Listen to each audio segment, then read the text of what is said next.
الحمد لله نحمده ونستعينه ونستغفره ونؤمن به ونتوكل عليه ونعوذ بالله من شرور أنفسنا ومن سيئات أعمالنا من يهده الله فلا مضل له ومن يضلل فلا هادي له وأشهد أن لا إله إلا الله وحده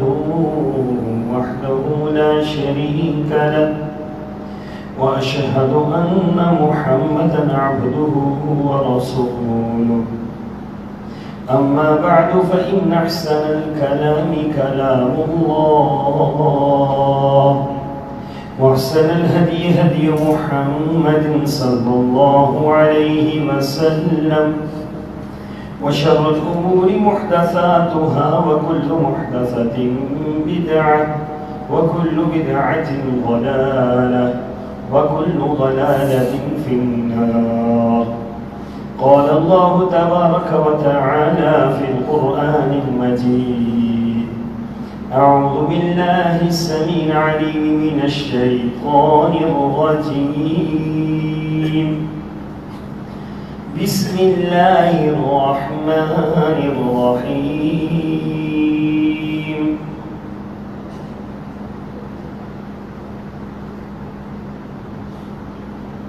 يا أهل الكتاب لا تغلوا في دينكم ولا تقولوا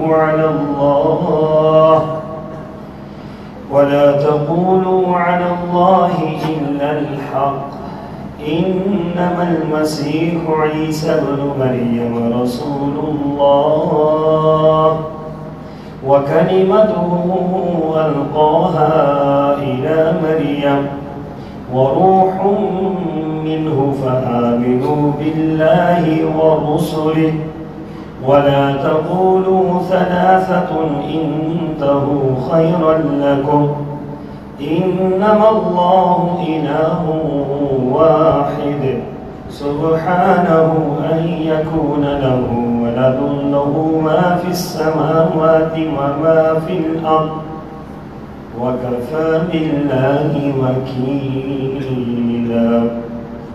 اللهم صل على محمد وعلى آل محمد كما صليت على إبراهيم وعلى آل إبراهيم إنك حميد مجيد.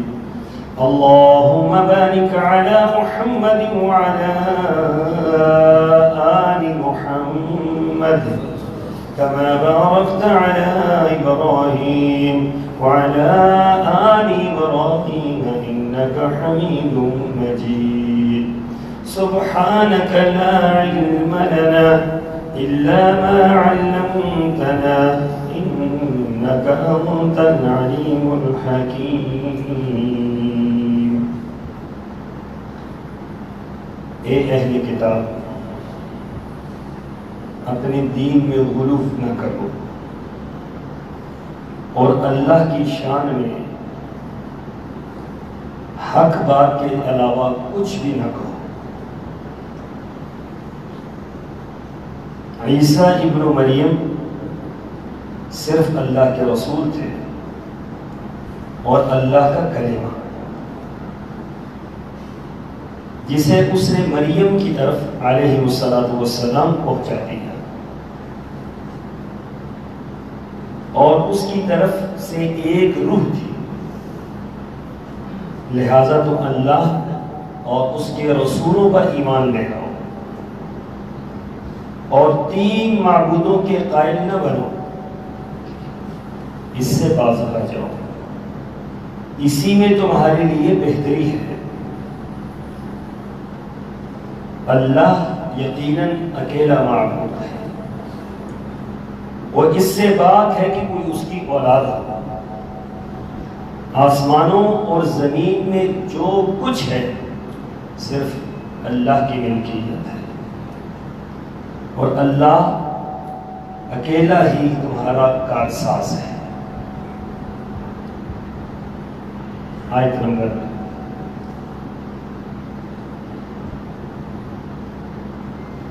4 سورہ النساء۔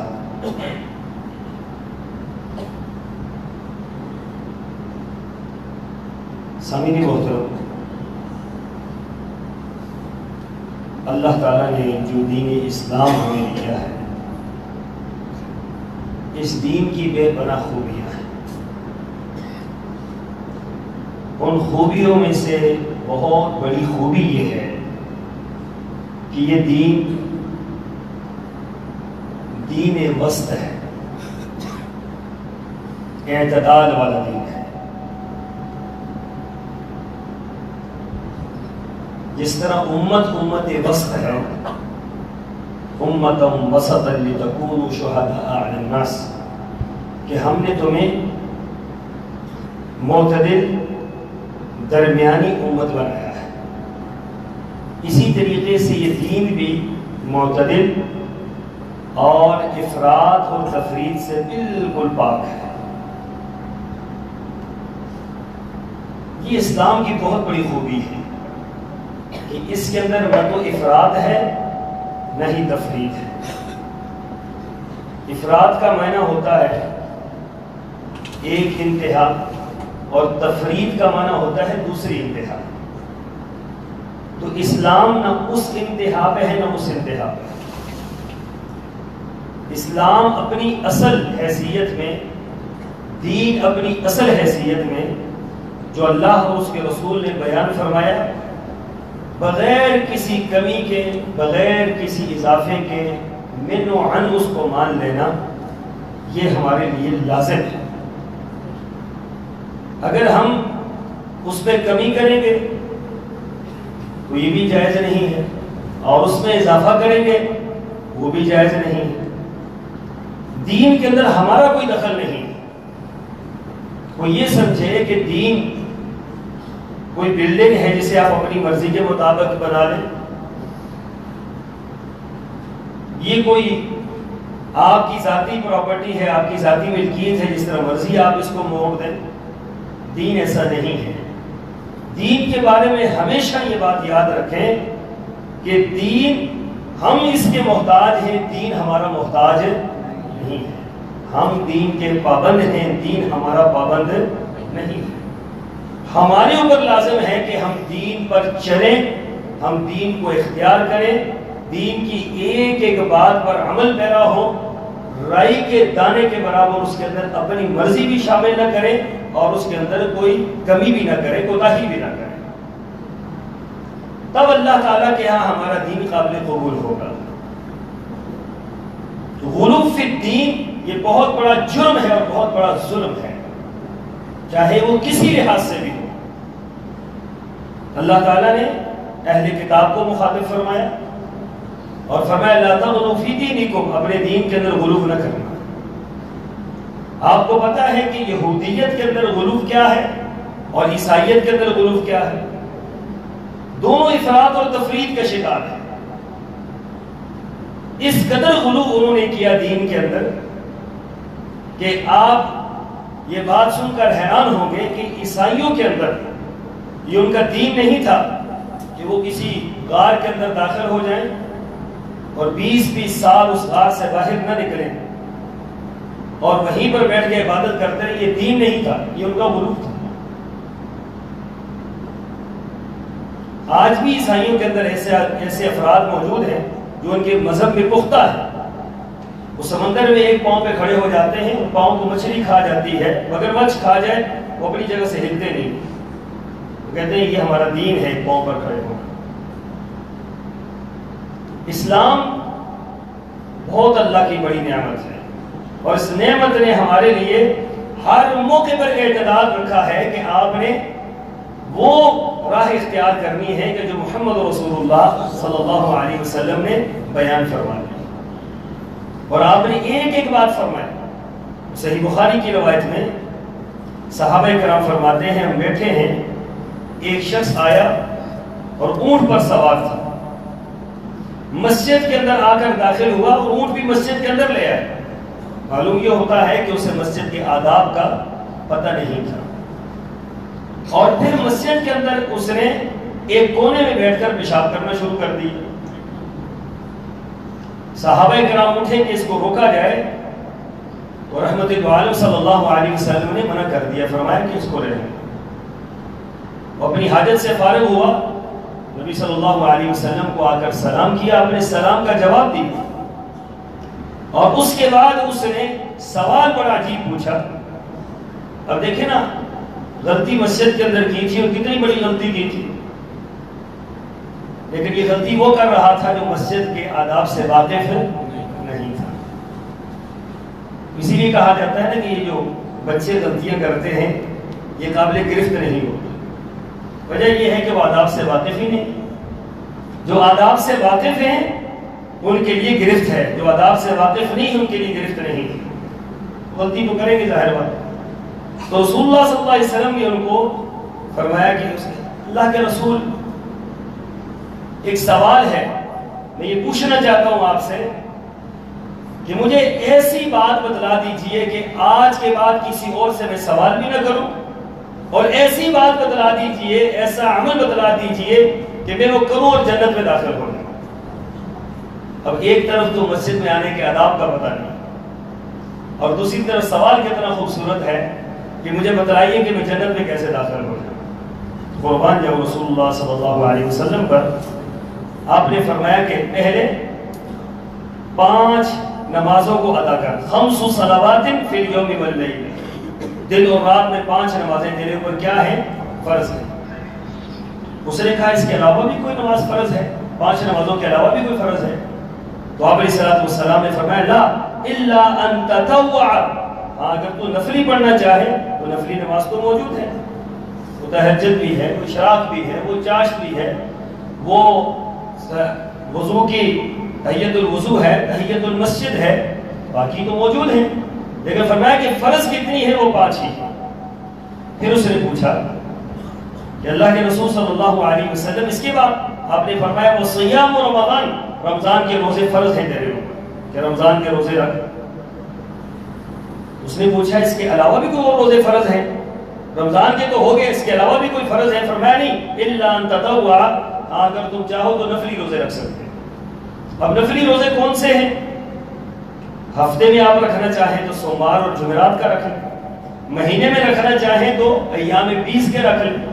اس کے علاوہ جو روزے ہیں، عاشورہ کا روزہ ہے، عرفہ کا روزہ ہے، یہ روزے سارے کے سارے نفلی روزے ہیں. تو رسول اللہ صلی اللہ علیہ وسلم نے فرمایا ہاں تو نفلی روزہ رکھنا چاہے تو ٹھیک ہے. پھر اس کے بعد آپ نے فرمایا زکوٰۃ کا ذکر کیا اور زکوٰۃ کے پورے نصاب کا ذکر کیا. تو اس نے پھر پوچھا کہ اللہ کے رسول اس کے علاوہ بھی کوئی اور زکوٰۃ ہے میرے اوپر؟ فرض کے علاوہ بھی کوئی اور ہے؟ فرمایا الا تطوع، نہیں، تم نفلی جتنا مرضی خرچ کرنا چاہو خرچ کر سکتے ہیں، جس پر جتنا خرچ کرو گے اتنا اللہ تعالیٰ کے حاضر پاؤ. چنانچہ وہ شخص یہ باتیں جب سنی، حدیث کے اندر حج کا ذکر نہیں ہے، مفسرین یہ لکھتے ہیں کہ ممکن ہے کہ اس وقت حج فرض ہی نہ ہوا.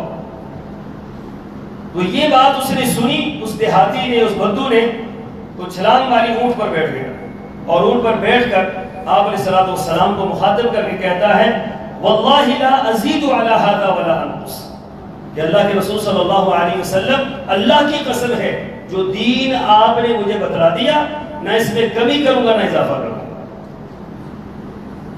جب یہ پلٹ گیا تو رسول اللہ صلی اللہ علیہ وسلم نے صحابہ کرام سے مخاطب کر کے فرمایا میرے صحابہ جنتی کو دیکھنا چاہتے ہو؟ تو صحابہ کرام جب یہ بات سنتے تھے نا کہ جنتی کون ہے تو تڑپ اٹھتے تھے، اللہ کے رسول فرمائیے کون جنتی ہے؟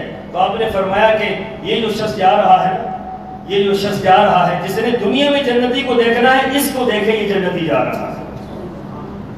اب سوچنے کی بات یہ ہے کہ اس شخص کا کیا عمل تھا؟ اس کا عمل یہ تھا کہ اس نے رسول اللہ صلی اللہ علیہ وسلم کے سامنے کھڑے ہو کر یہ بات کہی واللہ لا ازید علی ھذا ولا انقص، اے اللہ کے رسول صلی اللہ علیہ وسلم جو دین آپ نے بتلا دیا، جو باتیں آپ نے بتلا دی، اس کے اوپر نہ کمی کروں گا نہ اضافہ کروں گا.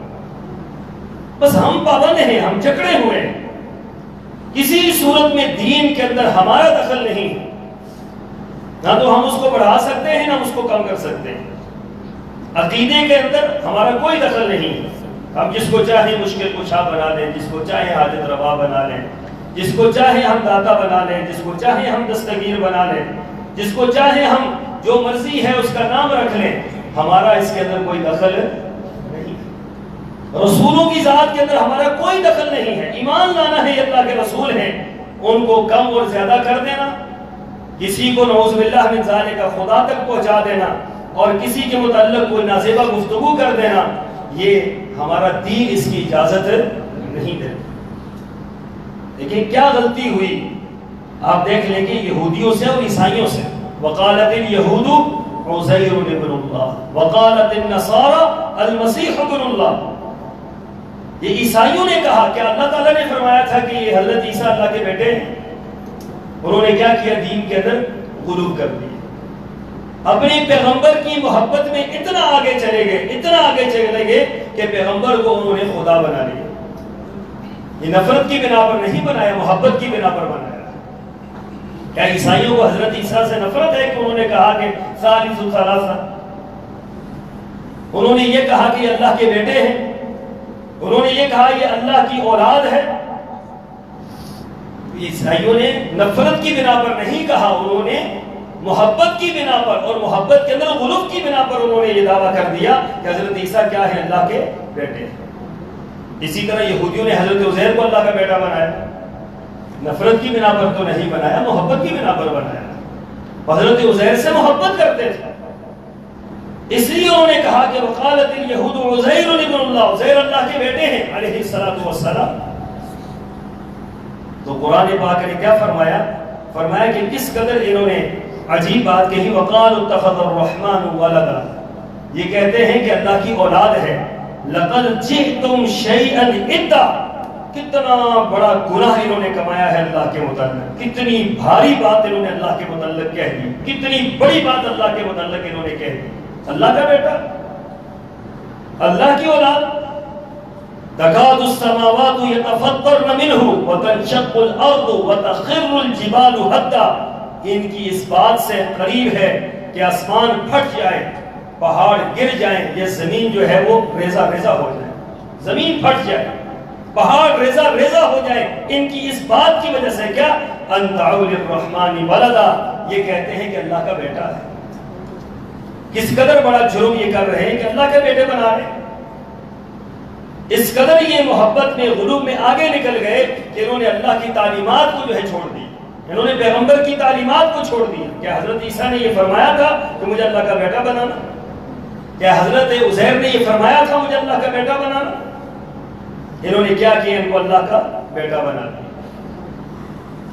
اور فرمایا وما ينبغي للرحمن ان يتخذ ولدا، رحمان کے لیے یہ بات جائز نہیں ہے کہ اس کے لیے اولاد قائم کی جائے، اس کے لیے اولاد بنائی جائے، اس کی طرف کسی کی نسبت کر دی جائے، یہ تو رحمان کے لیے بات درست نہیں ہے۔ تو یہ کون لوگ تھے کہ جنہوں نے غلو فی الدین کیا؟ اللہ تعالیٰ نے ان کی کتنی مذمت کی ہے کہ لقد جئتم شیئا ادا، کتنا بڑا جملہ یہ بات کہہ رہے ہیں، کتنا بڑا لفظ یہ کہہ رہے ہیں۔ آج مسلمانوں میں بھی کچھ مسلمان جب رسول اللہ صلی اللہ علیہ وسلم کی عظمت کو بیان کرتے ہیں تو وہ کہیں سے کہیں چلے جاتے ہیں، غلو میں وہ رسول اللہ صلی اللہ علیہ وسلم کی ذات کو نعوذ باللہ من ذالک اللہ تک پہنچا دیتے ہیں، بلکہ بعض اوقات تو اللہ سے بھی بڑھا دیتے ہیں۔ اس سے اسلام نے منع کیا ہے کہ خبردار کوئی غلو نہ کرے۔ قل یا اہل الکتاب لا تغلوا فی دینکم غیر الحق ولا تتبعوا اهواء قوم قد ضلوا من قبل واضلوا كثيرا وضلوا عن سواء السبيل، فرمایا کہ خبردار اہل کتاب اپنے دین میں غلو نہ کرو، راہ راست سے نہ ہٹو، اللہ کی بتلائی ہوئی، اللہ کا بتلایا ہوا دین، اللہ کی بتلائی ہوئی راہ، اللہ کا بتلایا ہوا اسلام، اس کو چھوڑو نہیں بلکہ اس پر عمل کرو۔ اور پھر رسول اللہ صلی اللہ علیہ وسلم نے صحابہ کرام کو مخاطب کر کے یہ بات فرمائی، ایاکم والغلو فی الدین، حالانکہ صحابہ کرام میں سے تو کوئی ایسا نہیں تھا جس نے غلو فی الدین کیا ہو۔ آپ سوچ سکتے ہیں کہ صحابہ کرام نے، ایک صحابی اتنی بات کہہ دی ایک بچی نے، اور وہ بھی وہ شعر پڑھ رہی تھی، اور شعر کے دوران یہ بات کہہ دی کہ ہمارے درمیان وہ پیغمبر موجود ہے جو کل کی بات جانتا ہے، آپ نے اس بچی کو ڈانٹ کر خاموش کروا دیا، خبردار یہ بات نہ کہ تو یہ کیا کہہ رہی ہے۔ آج ہمارے مسلمان کتنے بڑے بڑے جملے کہہ دیتے ہیں کہ ما کان و ما یکون کا علم آپ کو موجود تھا، تو نعوذ باللہ من ذالک کی غلو نہیں ہے تو کیا ہے؟ آپ علیہ الصلوۃ والسلام کو ایک صحابی مخاطب کر کے کہتے ہیں آپ چاہیں اور اللہ چاہے. جملہ یہ بڑا تو نہیں ہے اتنا، بظاہر تو یہ چھوٹا سا جملہ ہے. ما شاء اللہ، جیسے اللہ چاہے اور آپ چاہے. یہ جملہ آپ نے سنا اور آپ نے فوری طور پر اس کو روکا کہ تو نے کیا کیا ہے، خاموش، یہ بات نہ کہ یہ قل ما شاء اللہ وحدہ، یہ کہے کہ اکیلا اللہ چاہے، اللہ کے علاوہ کسی کی چاہت شامل نہیں ہو. ہم نے کیا کیا کہ پیغمبروں کو بھی اللہ کے ساتھ ملا دیا، بزرگوں کو بھی اللہ کے ساتھ ملا دیا، پیروں کو بھی نعوذ باللہ من ذالک ان کے اختیارات کہیں سے کہیں لے کر چلے گئے. فرمایا ایاکم والغلو فی الدین، خبردار دین کے اندر غلو سے بچنا ہے. فإنما أهلك من كان قبلكم الغلو في الدین، تم سے پہلے یہود و نصارہ جو برباد ہوئے وہ دین میں غلو کرنے کی وجہ سے برباد ہوئے. ان کی ہلاکت اور تباہی اور بربادی اس کے اندر غلو تھا، جس کی وجہ سے اللہ نے ان کو برباد کر دیا. اتخذوا احبارهم ورهبانهم اربابا من دون اللہ، فرمایا انہوں نے اپنے علماء کو اور اپنے پیروں کو، اپنے بڑوں کو انہوں نے اللہ کے سوا معبود بنا لیا تھا. اور حضرت عدی بن حاتم فرماتے ہیں جب انہوں نے یہ آیت سنی تو رسول اللہ صلی اللہ علیہ وسلم نے فرمایا اللہ کے رسول ہم نے تو کبھی اپنے پیروں کی، بزرگوں کی، بڑوں کی عبادت نہیں کی. تو قرآن یہ کیا کہہ رہا ہے، اللہ کیا فرما رہے ہیں؟ فرمایا اے عدی اما انہم لم یکونوا یعبدونہم ولکنہم کانوا اذا حلوا لهم شیئا استحلوا واذا حرموا علیہم شیئا حرموا. خبردار وہ ان کی عبادت نہیں کرتے تھے، بلکہ جب وہ کسی چیز کو حلال قرار دیتے تو یہ اسے حلال ہی تصور کر لیتے تھے. جب ان کے علماء کسی چیز کو حرام کرتے تھے یہ اس کو حرام ہی تصور کرتے تھے. یہ علماء کے حلال و حرام کو دیکھتے تھے، اللہ اور اس کے رسول کے حلال اور حرام کو نہیں دیکھتے تھے. آج یہ بات کہہ دی جائے نا کہ یہ اللہ نے فرمایا ہے کہ یہ حرام ہے، وہ کہتے ہیں اللہ نے تو فرما دیا، ہمارے علماء کیا کہتے ہیں اس کے بارے میں؟ کیا فرماتے ہیں علماء دین؟ کیا اللہ کی بات کے بعد، رسول کی بات کے بعد کوئی بات جواز کی رہتی ہے کہ آپ اگلا سوال کریں؟ یا ایھا الذین آمنوا لا تقدموا بین یدی اللہ ورسولہ واتقوا اللہ. ایمان والو اللہ سے آگے نہ بڑھو، اللہ کے رسول سے آگے نہ بڑھو، اللہ کے رسول سے آگے نہ بڑھو.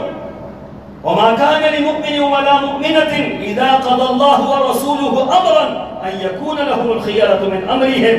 فرمایا کسی مومن مرد کے لیے، کسی مومن عورت کے لیے یہ بات جائز نہیں ہے کہ اللہ اور اس کے رسول کسی بات کا فیصلہ کر لے پھر اس کے بعد اس سے وہ آگے نکل جائے، پھر اس کی خلاف ورزی کرے. فلا وربك لا يؤمنون حتى يحكموك فيما شجر بينهم ثم لا يجدوا في انفسهم حرجا مما قضيت ويسلموا تسليما. تیرے رب کی قسم ہے محمد صلی اللہ علیہ وسلم، فلا وربك لا يؤمنون حتى يحكموك فيما شجر بينهم، جب تک تیری ایک ایک بات، ایک ایک حکم، ایک ایک تیری سنت، ایک ایک تیرا طریقہ جب تک یہ نہیں مانیں گے اللہ تعالیٰ ان کو مومن نہیں مانتا ہے.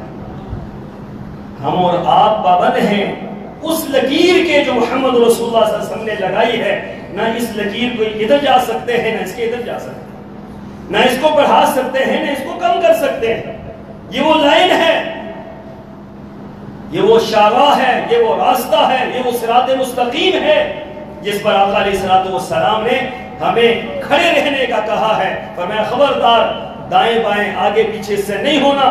اگر اپنی مرضی تم نے شروع کر دی یہ اللہ تعالیٰ کو قابل قبول نہیں.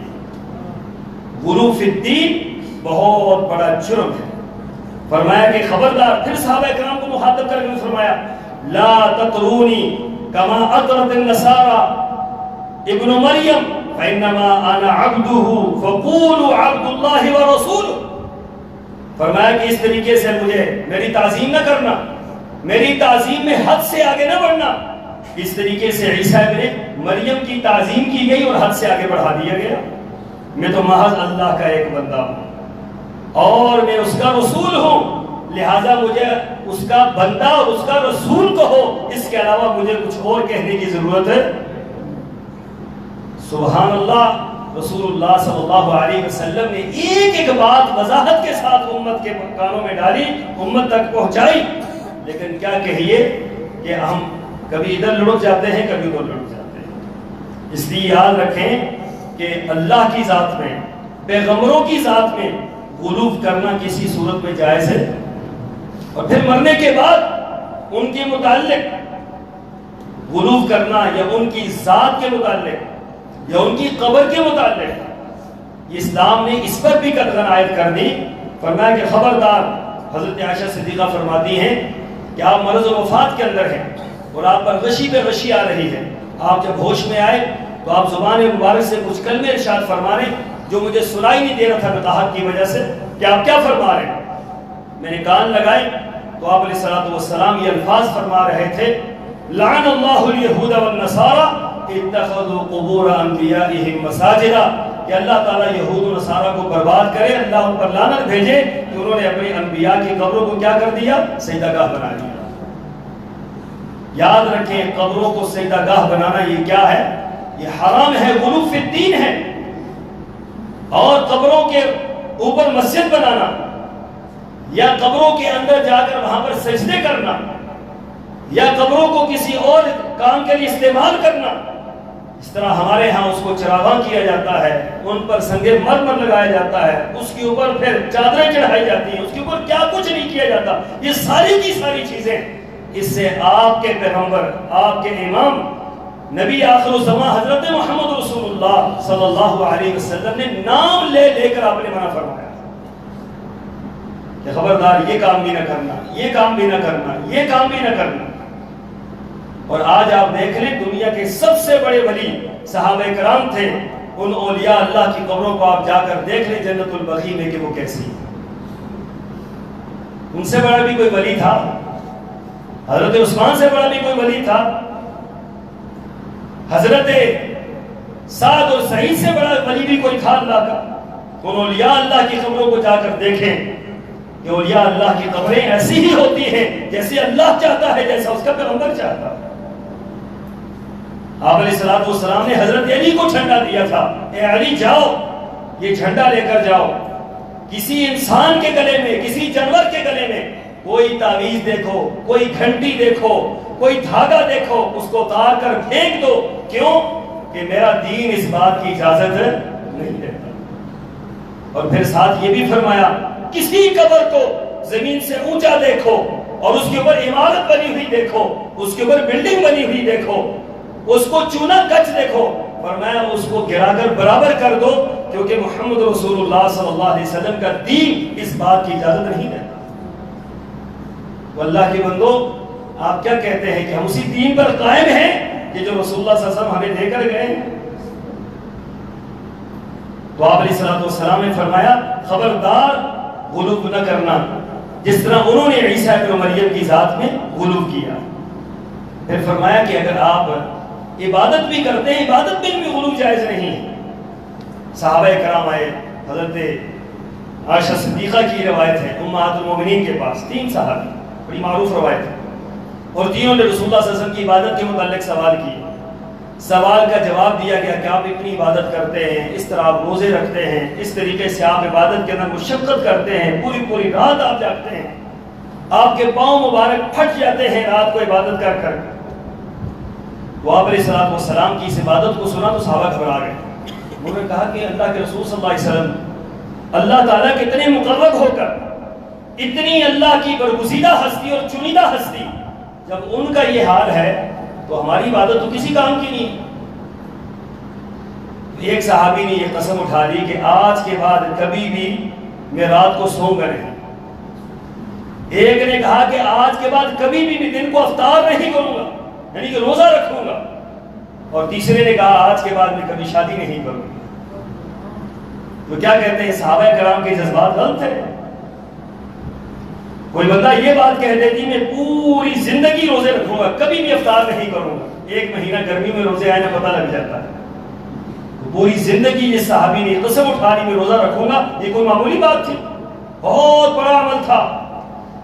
اور جس نے یہ کہا پوری رات نہیں سوؤں گا، پوری رات عبادت کروں گا، عشاء کی نماز پڑھنی لوگوں کے لیے مشکل ہوتی ہے، پوری رات مصلی پر کھڑے ہونا سردی اور گرمی میں پورا سال، کیا یہ معمولی بات تھی؟ اور ایک نے یہ کہہ دیا کہ میں نے تو شادی کے جنجل میں نہیں پڑنا، یہ تو بڑی مصیبت ہے، میں نے ہمیشہ متجرد رہنا ہے، اسی طریقے سے رہنا ہے تاکہ میں دین کے ہی کام میں لگا رہوں، شادی کبھی نہ کروں۔ جب رسول اللہ صلی اللہ علیہ وسلم گھر کے اندر تشریف لائے، امہات المومنین نے ساری بات آپ کے سامنے کر، آپ نے صحابہ کو بلایا، بالخصوص ان تینوں صحابہ کو بلایا اور ان کے ساتھ باقی صحابہ کرام کو بھی بلایا، اور بلا کر ان سے پہلے پوچھا کہ تم نے فلاں فلاں بات کہی ہے؟ مگر اللہ کے رسول ہاں ہم نے یہ باتیں کہی ہیں۔ فرمایا کہ انی اخشاکم للہ واتقاکم، میں تم لوگوں میں سب سے زیادہ اللہ سے ڈرتا ہوں اور اللہ کا مقرب ہوں۔ سنو اب میری بات، میں روزہ بھی رکھتا ہوں اور افطار بھی کرتا ہوں۔ نبی صلی اللہ علیہ وسلم عائشہ صدیقہ فرماتی ہے جب چاہتے تھے آپ روزہ رکھ لیتے تھے، جب چاہتے تھے آپ افطار کر لیتے تھے۔ کون سا نفلی روزہ؟ اور ایک صحابی کے بارے میں آپ نے فرمایا، ایک صحابی پوچھنے لگے اللہ کے رسول مجھے حکم دیجئے کہ میں روزوں کے متعلق کیا روٹین بنا لوں؟ فرمایا کہ تم اگر مہینے کے اندر 3 روزے رکھ لو نا، یہاں میں 20 کے 3 روزے، 13، 14، 15، چاند کی 13، 14، 15، تو فرمایا کہ پورا سال روزہ رکھنے کا ثواب اللہ تجھے عطا کرتے ہیں۔ روزانہ روزہ رکھنا یہ کسی کے بس کی بات نہیں ہے، یہ غلو فی الدین ہے۔ فرمایا کہ بہترین روزہ صوم داؤدی ہے، اور وہ کیا ہے؟ ایک دن روزہ رکھنا، ایک دن افطار کرنا۔ مسلسل روزہ رکھنا کتنی بڑی نیکی ہے، لیکن شریعت نے منع کر دیا، کیوں؟ اللہ کے رسول کا طریقہ نہیں ہے صلی اللہ علیہ وسلم۔ پھر آپ نے فرمایا رات کو میں سوتا بھی ہوں اور رات کو میں مصلی میں بھی کھڑا ہوتا ہوں۔ پھر فرمایا میں نے شادیاں بھی کی ہوئی ہیں، میری 9 بیویاں ہیں، یہ میری سنت ہے، یہ میرا طریقہ ہے۔ فمن رغب عن سنتی فلیس منی، جو میرے طریقے سے ہٹے گا، میری بتلائی ہوئی راہ سے ہٹے گا، میرے بتلائے ہوئے طریقے کو چھوڑ دے گا، اس کا میری امت کے ساتھ کوئی تعلق نہیں۔ اللہ کے بندو، کام وہ کرنا ہے ہم نے جو محمد رسول اللہ صلی اللہ علیہ وسلم نے کیا ہے، اس پر نہ کمی کرنی ہے نہ اس سے اضافہ کرنا ہے۔ کمی کریں گے ہمارا اختیار نہیں، اضافہ کریں گے غلو فی الدین ہے، جس سے سختی سے منع کیا گیا ہے۔ اعمال کے اندر، عقائد کے اندر، معاملات کے اندر، ہر چیز کے اندر غلو اس کی اسلام اجازت نہیں دیتا۔ وہی بات جو اللہ کے رسول نے فرمائی، وہی بات جو اللہ نے حکم دیا، منعن، اسی طریقے سے عمل کرنا یہ دین ہے۔ اپنی مرضی داخل کرنا یہ دین نہیں ہے۔ اللہ مجھے اور آپ کو کی توفیق عطا فرمائے۔ وآخر دعوانا الحمدللہ رب العالمین۔